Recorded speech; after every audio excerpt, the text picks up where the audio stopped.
Hello everyone, welcome to English for all. आज हम लोग पढ़ेंगे बिग डेटा बिग इंसाइट्स। दोस्तों, इस एक वीडियो में मैं आपको पूरा चैप्टर अच्छे से समझा दूंगा और बहुत ही इजी लैंग्वेज में समझाऊंगा। आपको पूरा चैप्टर समझ में आ जाएगा। सबसे पहले मैं आपको समझाता हूँ कि बिग डेटा का क्या मतलब है। फॉर एग्ज़ाम्पल, जब हम लोग इंटरनेट को यूज़ करते हैं तो हमारा डेटा रिज़र्व हो जाता है कंपनीज़ के पास। हम लोग बहुत सारी वेबसाइट्स के ऊपर कई बार फॉर्म भरते हैं, कुछ सर्च करते हैं इंटरनेट के ऊपर, वो सब डेटा सेव हो जाता है और उसी डेटा को बिग डेटा कहा जाता है। जैसे मान लो मैंने अमेज़ॉन के ऊपर आईफोन 7 को सर्च किया और थोड़ी देर के बाद मैं यूट्यूब पर चला गया और कोई भी रैंडम वीडियो मैं देखने लगा।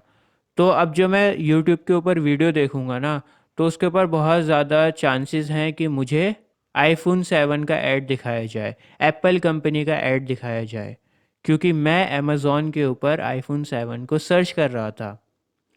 कंपनी आपको वही दिखाना चाहती है जिसमें आप इंटरेस्टेड हो। अगर आप फ्लिपकार्ट के ऊपर कोई स्पोर्ट शूज़ देख रहे हो, स्पोर्ट शूज़ को सर्च कर रहे हो, और फिर आप अगर फेसबुक के ऊपर आओगे तो आपको शूज़ से रिलेटेड ऐड देखने को मिलेंगे। कभी नोटिस किया है आपने? आप जो चीज़ सर्च करते हो वही चीज़ आपको सोशल मीडिया पर दिखने लगती है, उसी चीज़ के ऐड दिखते हैं। इसी तरह आप यूट्यूब पर देखो, आपको वही दिखाया जाएगा जिसमें आप इंटरेस्टेड हो। जैसे आपके फादर पुराने गाने देखने में इंटरेस्टेड हैं, मोहम्मद रफ़ी के गाने वो सुनते हैं, तो उनके यूट्यूब के पेज के ऊपर आपको पुराने गाने मिलेंगे। आजकल के रिमिक्स शो नहीं होंगे उनके पेज के ऊपर। इसी तरह आप अगर अरिजीत सिंह के गाने सुनते हो तो आपके यूट्यूब पर अरिजीत सिंह के गाने ही आएंगे, मोहम्मद रफ़ी साहब के गाने आपको नहीं दिखेंगे। तो ये सब पॉसिबल होता है डेटा की वजह से। डेटा जो है वो किंग है। बड़ी बड़ी कंपनीज़ के पास हमारा बहुत सारा डेटा है जिसकी मदद से वो हमें एड्स दिखाते हैं। हमारी डेटा की मदद से कंपनीज़ को पता लगता है कि हमारा किस चीज़ में इंटरेस्ट है, और ये डेटा इतना बड़ा होता है कि इस डेटा से बहुत बड़ा चेंज लाया जा सकता है। अगर ये डेटा किसी गलत हाथों में चला गया तो बहुत बुरा भी हो सकता है। ये डेटा पेटाबाइट्स और एक्साबाइट्स में काउंट किया जाता है। जैसे हमारे फ़ोन में जीबी होती है, 32 GB, 64 GB। कंप्यूटर में 500 GB होती है। लेकिन ये अमाउंट बहुत छोटी है और बिग डेटा बहुत बड़ा है। ये इतना बड़ा है कि आप और हम इसे काउंट भी नहीं कर सकते।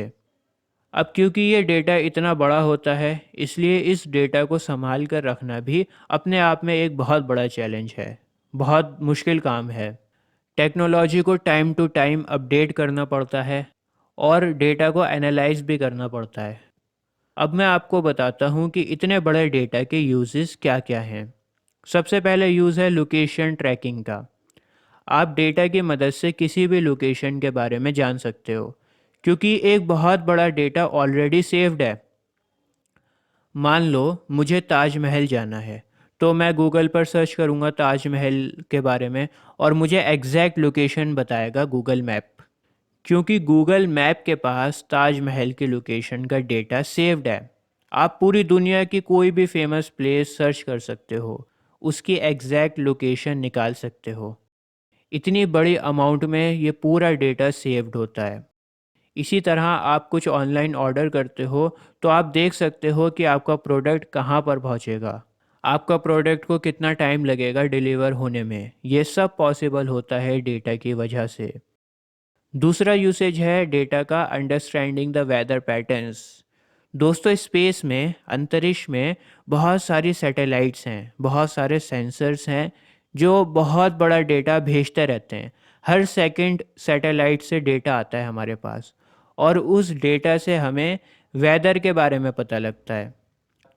सेंसर्स हमें हर सेकंड डेटा सेंड करते हैं और बताते हैं कि कहाँ पर कितनी गर्मी है, कितनी बारिश होगी, कितने बादल हैं कौन सी जगह पर, कहाँ पर कितनी तेज़ हवाएं चल रही हैं, कहाँ पर कितनी सर्दी है। और इस डेटा को एनालाइज करके हम फोरकास्टिंग करते हैं। हम फ्यूचर को प्रेडिक्ट करने की कोशिश करते हैं कि अगले कुछ सालों में किस तरह का वेदर रहेगा, कहाँ पर कितनी गर्मी हो सकती है, कहाँ कितनी सर्दी होगी, बाढ़ का कौन से रीजन में ख़तरा है, कहाँ पर सूखा पड़ सकता है, और उसी तरह से हम अपने आप को प्रिपेयर कर सकते हैं। अगर हमें डेटा बता दे कि यहाँ पर बाढ़ का ख़तरा हो सकता है, तो हम अलर्ट हो जाएंगे, पहले से ही अलर्ट हो जाएंगे। ठीक है, आई होप यहाँ तक आपको समझ में आ रहा है। अगर वीडियो पसंद आ रही है तो इसको लाइक ज़रूर करें, आपके लाइक से ही हमें मोटिवेशन मिलती है। दोस्तों, ये सारा डेटा हमारे पास कलेक्टेड है। जैसे फॉर एग्ज़ाम्पल आपने सुना होगा कि अक्सर ख़बरों में आता है, इस साल की बारिश ने पिछले 10 साल का रिकॉर्ड तोड़ दिया, पिछले 20 साल का रिकॉर्ड तोड़ दिया। अब क्योंकि हमारे पास पिछले 10 साल का डेटा सेव्ड है, तभी तो हम बता पा रहे हैं कि 10 साल पहले इतनी बारिश हुई थी और उसका रिकॉर्ड हमने तोड़ा है। तो ये सारा डेटा हमारे पास सेव्ड होता है। इसके अलावा हेल्थ केयर इंडस्ट्री में भी डेटा बहुत काम में आता है। आजकल आप देखो, स्मार्ट वॉचेस बन गई, कितना ज़्यादा ट्रेंडिंग है स्मार्ट वॉचेस। इतनी सी स्मार्ट वॉच आपको बता देती है कि आपका बीपी कितना है, हार्ट रेट कितना चल रहा है, आप कितने घंटे की नींद ले रहे हो, कितना आप चले, कितनी कैलोरीज आपने बर्न करी। और स्मार्ट वॉच भी आपका डेटा को कलेक्ट करती है। आप थोड़े दिन पहले का जो स्टैटिस्टिक्स हैं उनको देख सकते हो। इसके अलावा हमारे मोबाइल में भी आजकल बहुत सारी ऐप्स आ गई हैं जो आपको मॉनिटर करती हैं और आपके डेटा को संभाल कर रखती हैं। हालांकि स्मार्टफोन्स में अभी इतनी एडवांस फीचर्स नहीं आए, लेकिन अभी तो सिर्फ शुरुआत है। आने वाले टाइम में स्मार्टफोन्स बहुत ज़्यादा तरक्की करने वाले हैं और बीपी, हार्ट रेट, ये छोटी छोटी चीज़ें आप आराम से चेक कर पाओगे स्मार्टफोन से भी, ऐसा मेरा मानना है। इसके अलावा मान लो आपने सोशल मीडिया पर लिखा कि मेरे सर में दर्द हो रहा है, मुझे कोल्ड हो रहा है, I am not feeling well. अब आपकी ही लोकेलिटी में बहुत सारे लोगों ने सोशल मीडिया पर लिखा कि मुझे भी कोल्ड हो रहा है, I am also not feeling well. तो इस तरह से डेटा कलेक्ट होने लगता है और डेटा बता देता है कि शायद इस लोकेलिटी में कोई बीमारी फैल रही है। तो इस तरह से डेटा एपिडेमिक को रोकने के लिए भी काम में आ सकता है। दोस्तों, बैंकिंग, फाइनेंस और ट्रेडिंग में भी बिग डेटा बहुत बहुत काम आता है। पहले के ज़माने में क्या होता था कि आप लोग बैंक में जाते थे और अपने पैसे की एफडी करा लिया करते थे। एक पर्टिकुलर टर्म के लिए आपका पैसा फिक्स्ड हो जाया करता था। लेकिन अब ज़माना बदल रहा है। अब बैंक आपके गोल्स के हिसाब से आपको प्लान बताता है। Short term goals, long term goals होते हैं। मान लो आपको गर्मियों की छुट्टियों में गोवा जाना है घूमने के लिए, तो आपका ये शॉर्ट टर्म गोल हुआ। आपको गोल के हिसाब से सिर्फ 6 या 3 महीने के लिए इन्वेस्टमेंट करनी है। इसी तरह मान लो आपकी बेटी है जो 1 या 2 साल की है, बहुत छोटी है, और आप अपनी बेटी की शादी के लिए इन्वेस्टमेंट करना चाहते हो अगले 20 साल के लिए, तो ये हुआ आपका लॉन्ग टर्म। तो इस तरह जब आप बैंक के पास जाओगे तो बैंक आपको आपके गोल्स के हिसाब से प्लान बताएगा। लोगों का किस तरफ इंटरेस्ट है ये बताता है डेटा, और डेटा के हिसाब से ही बैंक अपने प्लान्स को बना देता है। दोस्तों, आजकल के ज़माने में इन्वेस्टमेंट करने के लिए आपको बैंक में भी जाने की ज़रूरत नहीं है। इतनी सारी ऐप्स आ गई हैं आज के टाइम पर, और आप इन ऐप्स के थ्रू ना सिर्फ इंडिया में बल्कि अमेरिका की कंपनीज में भी इन्वेस्टमेंट कर सकते हो।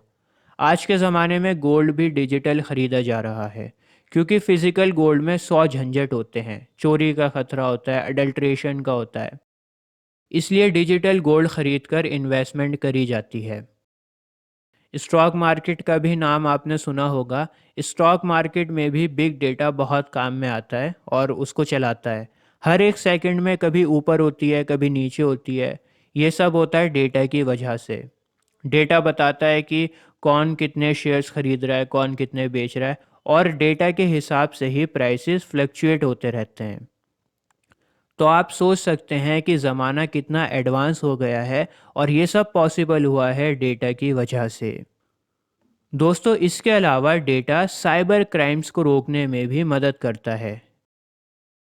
कई बार क्या होता है, मिस ट्रांसैक्शन हो जाता है। मान लो आप बिजली का बिल जमा कर रहे हो, लेकिन बिजली का बिल जमा नहीं हुआ और आपके अकाउंट से भी पैसा डिडक्ट हो गया। तो डेटा की मदद से थोड़ी देर के बाद आपके अकाउंट में पैसा रिफंड हो जाता है। इसके अलावा स्पोर्ट्स में भी डेटा बहुत काम में आता है। सचिन तेंदुलकर ने कितनी सेंचुरीज बनाई, ये सब सेव्ड है। दुनिया की सबसे तेज़ गेंद अभी तक शुएब अख्तर ने फेंकी है, ये भी सेव्ड है।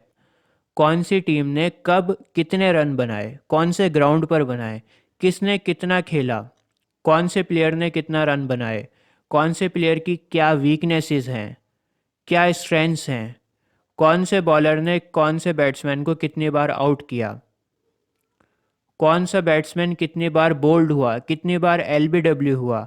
आप सोच भी नहीं सकते कितना बड़ा डेटा है, और ये सारा डेटा स्पोर्ट्स में काम में आता है। इसके बाद है एडवर्टाइजिंग। दोस्तों, कंपनीज को डेटा की सबसे ज़्यादा ज़रूरत होती है, क्योंकि कंपनीज अपने एड्स को वहीं पर दिखाना चाहती हैं जहां पर ऑडियंस इंटरेस्टेड हो। फॉर एग्ज़ाम्पल, मान लो आप एक लड़की हो और आपके मोबाइल पर जिलेट के ऐड चलते हैं, तो वो जिलेट का ऐड वेस्ट हो जाएगा, क्योंकि जिलेट के प्रोडक्ट्स तो हम मर्दों के लिए काम में आते हैं। इसी तरह अगर मेरे मोबाइल पर फेयर एंड लवली क्रीम का ऐड आएगा, तो मेरे वो किसी काम का नहीं है। फेयर एंड लवली का ऐड किसी काम का नहीं है। इसी वजह से डेटा बहुत ज़्यादा ज़रूरी है कंपनीज़ के लिए, ताकि उनका प्रोडक्ट सही कंज्यूमर पर दिखाया जा सके। जो लड़कियां हैं उनके ऊपर फेयर एंड लवली का ऐड चले, और जो लड़के हैं उनके ऊपर जिलेट के प्रोडक्ट्स का ऐड चले।